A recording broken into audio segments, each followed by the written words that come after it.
Eskerrik asko eta eguerdion. Empezamos con la segunda charla de estas jornadas que han organizado la Gazte Asamblea de Arangoiti y Aisealde. Y me toca a mí pues, explicaros un poco cuáles son las consecuencias de la crisis o cómo nos afecta, ¿no? Para empezar voy a retomar, Iker ya nos explicó qué era la crisis o de dónde venía o en qué consistía, y yo os voy a explicar un poco cuáles son esas consecuencias o cómo nos afectan. Entonces voy a retomar un par de cosas que dijo Iker para contextualizarlo un poco, y luego ya pues entramos en las consecuencias, que bueno, tenemos que entender, que ya nos lo dijo Iker, pero bueno, recordarlo, que no son consecuencias de la crisis, sino más bien no, son consecuencias del sistema que provoca esa crisis, del sistema capitalista. Entonces, aunque estemos hablando de crisis, consecuencias de la crisis o cómo nos afecta esta crisis, tener siempre claro que la crisis no son consecuencias de la crisis, sino que la crisis pues las hace más violentas o profundiza en ellas, pero que siempre son consecuencias del sistema que provoca esa propia crisis, ¿no? El sistema capitalista.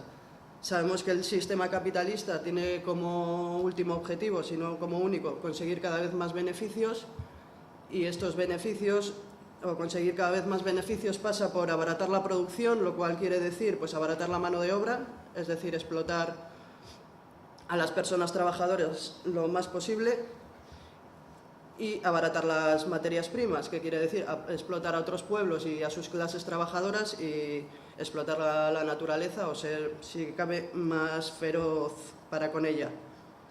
Y otra forma de maximizar los beneficios es abrir nuevos mercados, es decir, lugares o ámbitos que antes no eran susceptibles de ser mercancía, convertirlos en mercancía, y por tanto de abrir nuevos nichos de donde sacar esos beneficios. Esto lleva, no voy a entrar mucho porque ya nos lo explicó Iker, que lleva a un empobrecimiento de cada vez más sectores de la población, ¿no? De modo que existe en la sociedad o en la población se da una dualización, ¿no? Es decir, por un lado están todas las personas que disfrutan de esos beneficios de este sistema, y por otro las personas que sufrimos las consecuencias de este sistema, ¿no? Estos dos grupos o esta dualización tienen dos características. Por un lado, que cada vez existe más distancia entre unos y otros, es decir, cómo viven unos y otros, por decirlo así un poco sutilmente, cada vez es más diferente, hay más diferencias entre unos y otros, pero no solo eso, sino que la concentración de riquezas, como ya sabemos, cada vez es mayor. Esto quiere decir que no solo cada vez hay más diferencias entre unos y otros, sino que cada vez son menos los que disfrutan de esos beneficios y cada vez somos más las que sufrimos sus consecuencias. Esto nos lleva a un proceso de precarización que debemos de considerar estructural. Este proceso esta precarización la sufren en mayor medida las mujeres, los jóvenes, las personas migrantes y las personas jubiladas, por su situación concreta, y decimos que es una precariedad estructural por varias razones, por tres en concreto. Primero, porque no es coyuntural. Quiero decir que puede parecer evidente, pero cuando decimos que no es coyuntural queremos decir lo que hemos dicho antes, que no es que esta precarización, esta precariedad se da porque estemos en crisis, sino que se alarga en el tiempo y que viene de mucho más allá y que se va a alargar en el tiempo, ¿vale? O sea, no es una cuestión de un momento, que en el momento en que salgamos de la crisis va a desaparecer, sino que es un camino que se ha abierto hace tiempo y que va para largo. Consideramos también que es estructural por lo que hemos dicho antes, porque cada vez afecta a más sectores, es decir, cada vez afecta a más gente, vamos a decirlo así. Y por otro lado, por último, cada vez afecta a más ámbitos de la vida de cada una de las personas, es decir, no solo cada vez afecta a más gente, sino que a cada persona cada vez la afecta en más ámbitos de su vida, ¿vale? Esto en cuanto a eso, un poco por recordar las cositas que nos contaba Iker. Si vemos lo que ha pasado en los últimos tiempos, vemos que desde las instituciones se está legislando a favor de los recortes de derechos sociales, es decir, se está abriendo la puerta a ese abaratamiento de la producción, por un lado, y por otro, de alguna forma asegurar que esa explotación de la mano de obra, ¿vale? Se están creando leyes para que esto pueda ser factible. Se están impulsando las privatizaciones que no es más que abrir esos nuevos mercados que el capital necesita para seguir ganando más beneficios. Y por último, si esto no fuera suficiente, pues tiene una política fiscal que también favorece al capital, ¿no? La fiscalidad en principio debería ser un instrumento para redistribuir la riqueza, es decir, quien más tiene más pone, y luego en el reparto pues hay una redistribución de esa riqueza, y evidentemente esto no ocurre, ya lo sabemos, nos lo ha contado Iker en la última charla, y favorece la concentración de rentas, por tanto, ¿vale? Que siga habiendo esa diferenciación cada vez mayor y que cada vez la riqueza esté en menos manos. Vale, esto era esta introducción que os decía para recuperar un poco dónde estamos, y hablando de cuáles son las consecuencias o cómo nos afecta todo esto, lo hemos planteado en base a 3 elementos que consideramos básicos para que cualquier persona tenga una vida mínimamente digna. Podríamos discutir sobre qué entendemos sobre digno, pero bueno, más o menos esos mínimos básicos y irrenunciables que nosotros entendemos que así son, ¿vale? Estos 3 elementos sería, por un lado, tener unos ingresos mínimos que consideremos dignos, si es que existe ese término, pero estos ingresos mínimos, es decir, el dinero que tú necesitas para vivir, podría venir del trabajo asalariado, tú tienes un trabajo, tienes un sueldo, o podría venir de algún tipo de prestación. Las prestaciones podrían ser, o sea, dentro de las prestaciones tenemos que diferenciar, bueno, no es necesario hacer la diferenciación, pero bueno, sí. Entre contributivas, que sería, por ejemplo, lo que es una jubilación. Tú has estado trabajando toda tu vida, durante tu periodo de vida laboral has estado contribuyendo, ¿no? Te han estado reteniendo de tu nómina dinero para que cuando tú te jubiles tengas derecho a tener esa prestación, esa jubilación. O no contributiva, como podría ser el caso de la renta de garantía de ingresos. Esto sería el primer elemento, unos ingresos mínimos. El segundo elemento sería un lugar donde vivir, o sea, el derecho a la vivienda. Y el tercer elemento serían unos servicios sociales públicos y de calidad, es decir, otro tipo de derechos que consideramos que son básicos, como pueden ser la educación o la sanidad, o otros muchos, pero bueno, nosotros vamos a centrarnos en estos 2 ejemplos que entendemos que tienen que estar asegurados para todas las personas. Entonces vamos a ir uno por uno mirando qué es lo que ocurre o qué está pasando en cada uno de estos 3 elementos, y así nos vamos haciendo un poquito idea de dónde estamos o qué nos está pasando. Si empezamos con el primer elemento, los ingresos mínimos, hemos dicho que la primera forma, o bueno, así lo hemos dividido, puede ser de otra forma, pero bueno,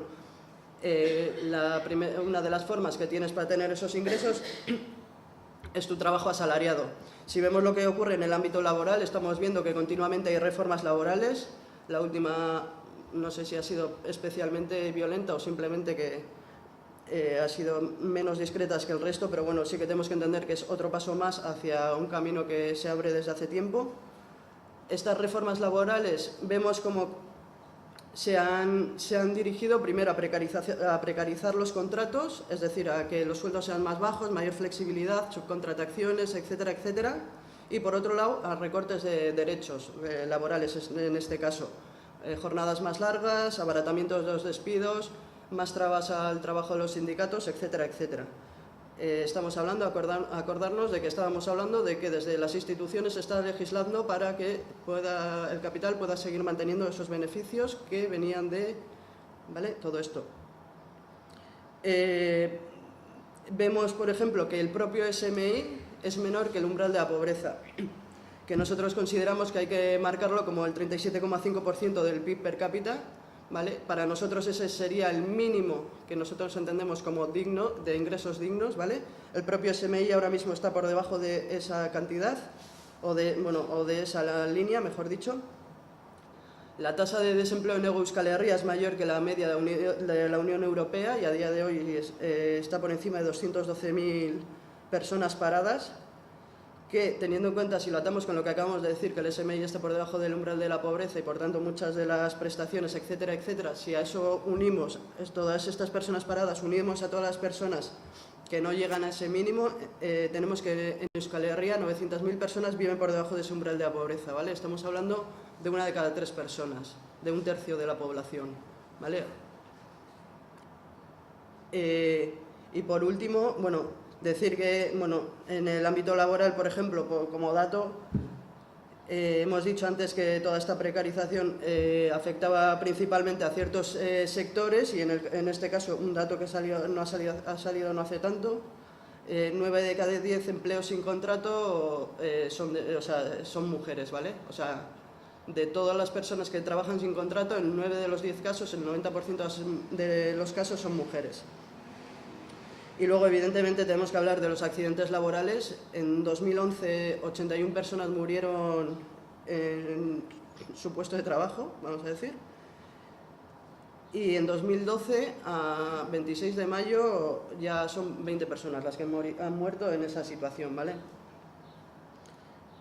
Pero lo que decíamos, entendemos esa precariedad va más allá del ámbito laboral históricamente, porque, bueno, en realidad así ha sido y porque ha habido sectores que han trabajado para que socializar todo esto. Normalmente cuando pensamos en precariedad estamos pensando en el mundo del trabajo, en el ámbito laboral. Pero lo que decíamos antes, que ahora mismo esa precariedad se amplía y va a otros sectores o a otros ámbitos de la vida de las personas, ¿vale? Entonces, tenemos que decir que esta precariedad efectivamente va más allá del ámbito laboral y por lo tanto tenemos que considerar que es una precariedad social, ¿vale? Por lo que decíamos antes, porque afecta cada vez a más gente, pero sobre todo, en este caso, lo que estamos diciendo es que cada persona lo afecta en más ámbitos de su propia vida, ¿vale? Ya no solo en su vida laboral, sino que eso va mucho más allá. Entonces, hemos dicho esos 3 elementos que teníamos para una vida mínimamente digna. Hemos dicho ingresos mínimos, vivienda y servicios sociales. Ingresos mínimos, hemos visto lo que pasaba en el ámbito laboral. En cuanto a las prestaciones, vemos como si hablamos de pensiones, vemos lo que ha ocurrido con las reformas de pensiones, es decir, se retrasa la jubilación, lo cual quiere decir alargar el tiempo en que cada persona trabaja, o por decirlo más honestamente, es explotada. Y por otro lado, se usa o se calcula la jubilación en base a más años. Esto evidentemente afecta principalmente a los jubilados, pero si miramos un poco a largo plazo, entendemos que realmente son los jóvenes los que van a sufrir esto más brutalmente, porque no solo ellos van a tener que trabajar esos 2 años de más, no solo ellos van a tener que tener más años cotizados para calcular esa jubilación, sino que ellos son los que van a trabajar en base a las normas de juego que se están diseñando ahora, ¿vale? O sea, todo ese ámbito laboral, cómo lo están, todos esos trabajos, ese tipo de trabajo, sueldos, flexibilidad, todas esas variables, cuando son ellos las que van a tener que van a trabajar en esas condiciones, ¿vale? En cuanto a hemos dicho ingresos mínimos, trabajo asalariado y prestaciones. Hemos hablado de las jubilaciones, vamos a hablar del RGI, por ejemplo.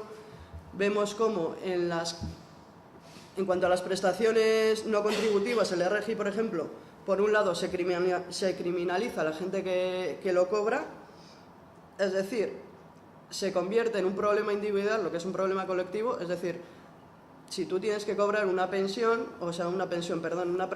es porque eres un vago o porque no has querido buscar trabajo o cualquier cosa. Ese tipo de discurso, que no, bueno, sin más, no creo que haya que entrar demasiado. Se amplían los requisitos para solicitarla, es decir, se dificulta que haya peticiones nuevas y, por otro lado, se presiona a quien ya las percibe, ¿vale? Vemos como en 2009, con la ley de RGI, cualquier persona que tenga un bien inmueble no tiene derecho a percibir esta prestación, y en cada vivienda solo puede haber 2 prestaciones, ¿vale? En 2011, para solicitarlo, si hasta ese momento habría que estar un año empadronado o empadronada, pasan a ser 3 años o una vida laboral de 5 años, ¿vale? Lo que estamos diciendo, que cada vez se complica más las peticiones y cada vez se exigen cosas más imposibles realmente, porque se presiona para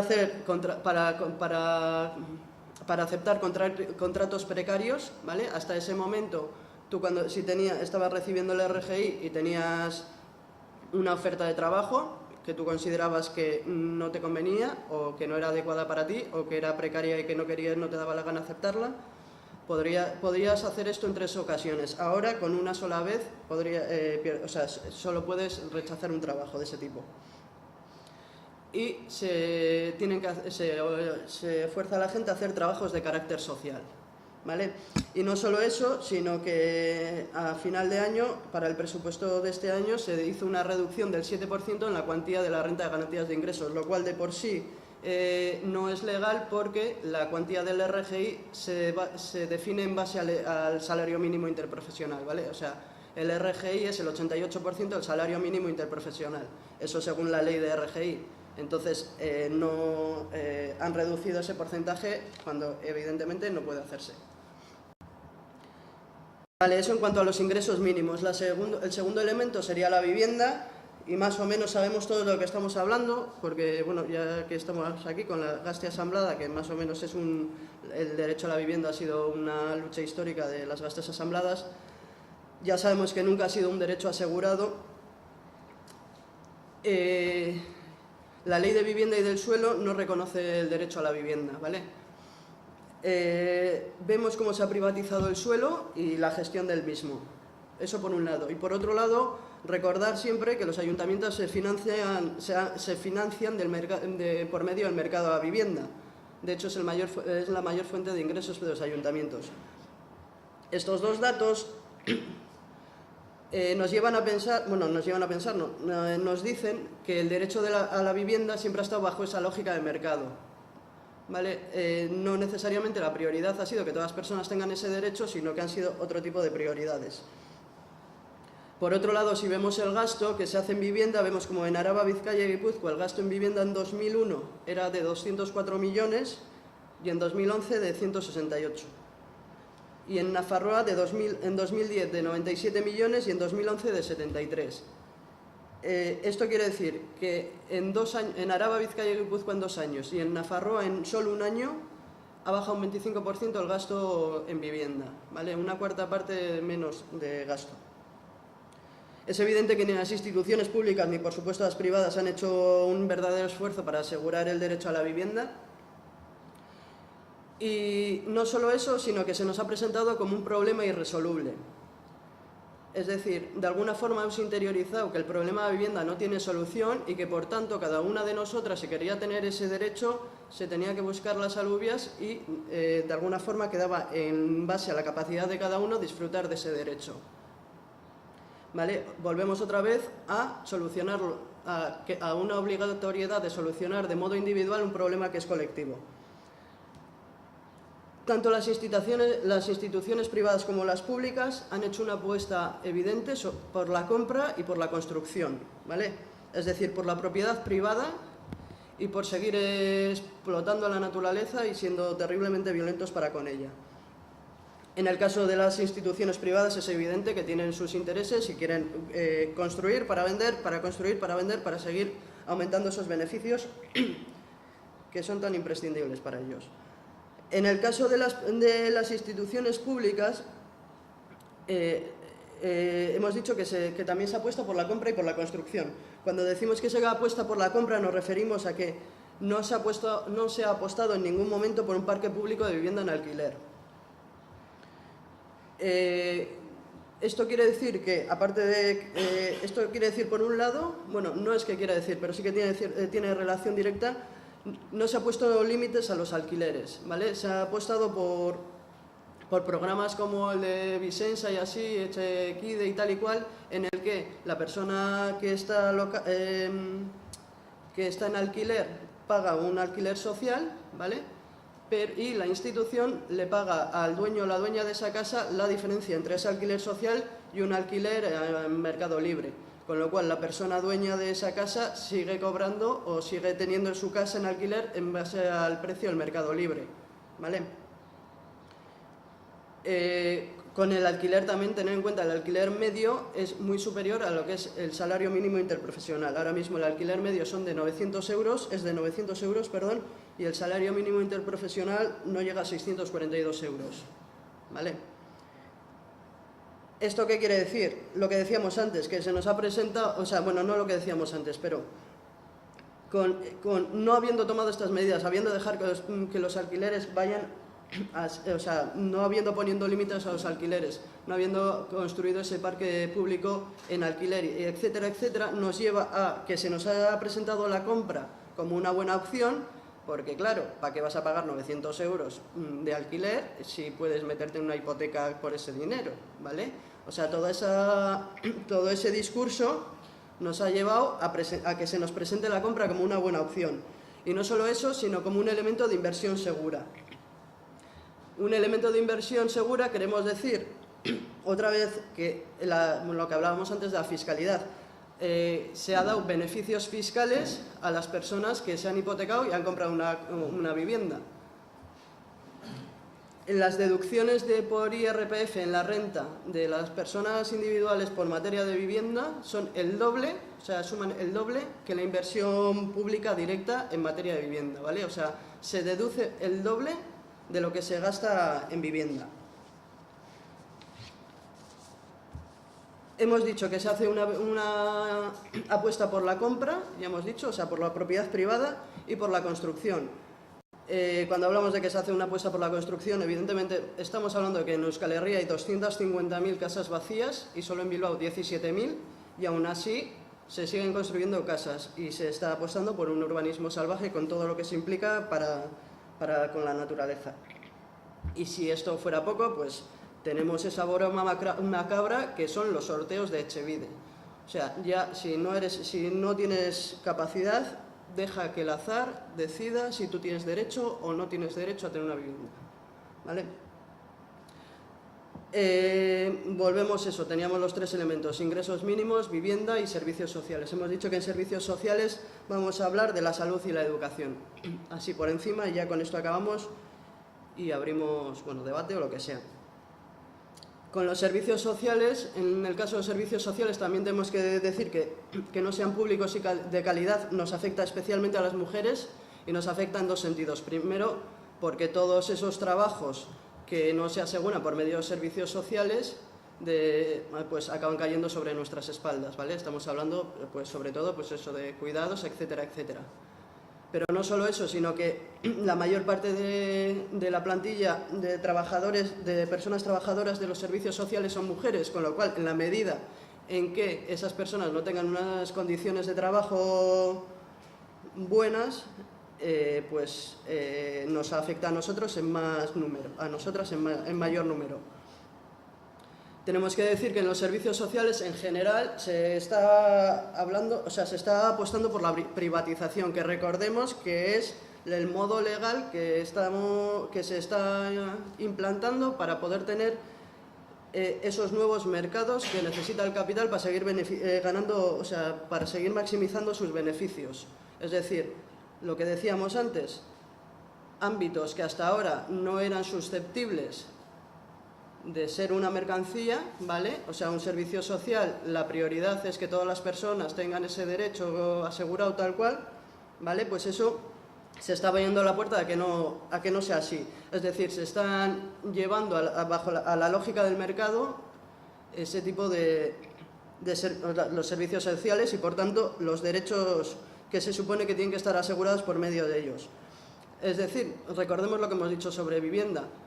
Creo que nos vale porque con viviendas tenemos todos más o menos en la cabeza lo que ha ocurrido y puede que nos sirva para analizar qué está ocurriendo o a qué estamos abriendo las puertas ahora mismo, ¿no? Estamos hablando de que en la medida en que se lleva eso a la lógica del mercado, va a ir dependiendo de la capacidad de cada cual, de cada uno, ¿vale? Lo cual quiere decir poner en duda o acabar con la universalidad de ese derecho. Y en última instancia, en la medida en que depende de la capacidad de cada cual, de la capacidad económica principalmente, pues se convierte en un elemento o en una cuestión de clase tener ese derecho asegurado o no. Y no tiene que ver justo con las privatizaciones, pero hablando de lo de la universalidad y eso, tengamos en cuenta que ya se está hablando de que las personas migrantes que estén en una situación administrativa irregular no tienen derecho a la salud, ¿vale? estamos hablando de que ya estamos empezando a decir que no todas las personas tienen por qué tener ese derecho, ¿vale? Acordémonos de lo que ha pasado con vivienda. Estamos hablando de cosas como la salud, ¿vale? Y bueno, evidentemente, después de los negros, vamos los blancos pobres. Quiero decir, esto no es porque sea para con las personas migrantes, sino porque abre la puerta a que luego vayamos todos detrás, ¿vale? Vale, entonces, entrando en salud, vemos como la población está aumentando y también la edad media de la población. Bueno, vivimos más años y por tanto la edad media aumenta. De hecho, ya el 20% de la población es mayor de 65 años. Aun siendo así, el número de camas en los hospitales cada vez es menor. Y esto puede parecer un dato sin mucha importancia, pero tengamos en cuenta que algo tan absurdo como que no haya camas suficientes es una de las razones de que haya listas de espera. Muchas veces la gente tiene que esperar porque no tienen un sitio donde ponerlo, ¿vale? La plantilla de los en salud, la plantilla de trabajadoras, de personas trabajadoras es escasa, tiene alta temporalidad y la edad es muy alta, ¿vale? Estamos hablando, cuando decimos que la plantilla es escasa, estamos hablando de que en Osakidecha en 2008 había 23.803 personas trabajando y en 2011 había 1.861 personas menos, es decir, en 3 años ha bajado la plantilla en un 7,8% de menos personas.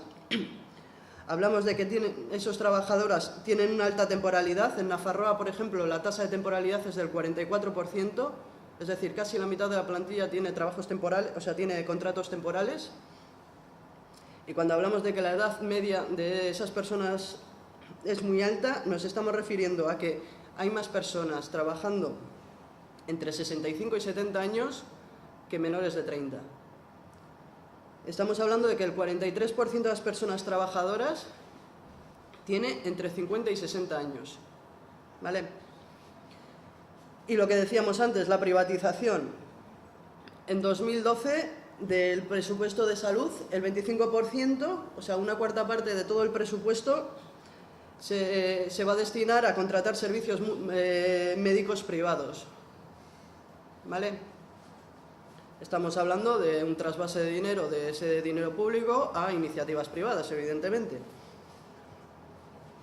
Y luego tenemos cosas como el copago, que volvemos otra vez. Es al final, si tú tienes 70 años y por prescripción médica te vas a tener que tomar 7 pastillas al día y vas a tener que poner bote para pagarlas, pues depende de tus capacidades si vas a poder tomarte las 7 o solo 4, ¿vale? Y si te quieres tomar las 7, igual tienes que quitarte de otras cosas, como puede ser comer en un momento dado, ¿vale? Estamos hablando de todas estas cosas. Y por último, educación, y esto ya acabo en 2 cositas sin más. Hemos tomado estos 2 ejemplos porque, bueno, salud y educación es como lo que dices, esto es irrenunciable, pero ya vemos que empiezan a abrirse caminos un poco para que se convierta un poco en eso, lo que decíamos sobre vivienda, ¿no? Que de repente ese derecho ya no es tan derecho, ya sabemos que no puede ser para todo el mundo porque esto, o sea, toda esa filosofía, todo ese discurso está ahora a puntito para el resto de derechos que consideramos que no podemos renunciar a ellos en ningún caso. En cuanto a educación, vemos por un lado cómo mientras el gasto en educación ha bajado en Araba, Vizcaya y Guipúzcoa un 9,5% y en Nafarroa un 7% en un solo año, de un año para otro, ¿vale? Mientras esto ocurre, vemos, por ejemplo, que el gasto público para educación privada, es decir, el trasvase de dinero público a iniciativas privadas, como pueden ser la Universidad de Mondragón en 2012, ha sido de 3,9 millones, ¿vale? Y la Universidad de Deusto, 4,5 millones. Es decir, que por un lado se gasta menos en educación pública, por otro, mientras se está dando ese trasvase de dinero a universidades privadas. Volvemos otra vez a lo mismo, en la medida en que la educación pública no sea para todo el mundo o tal cual, dependerá ya de cada uno si puede o no estudiar y si tiene ese derecho asegurado o no. Y esto es un poquito lo que venía a contar Ya más o menos para que nos situemos un poco de lo que estamos hablando, ahora ya si queréis hablamos más abierto lo que sea y así.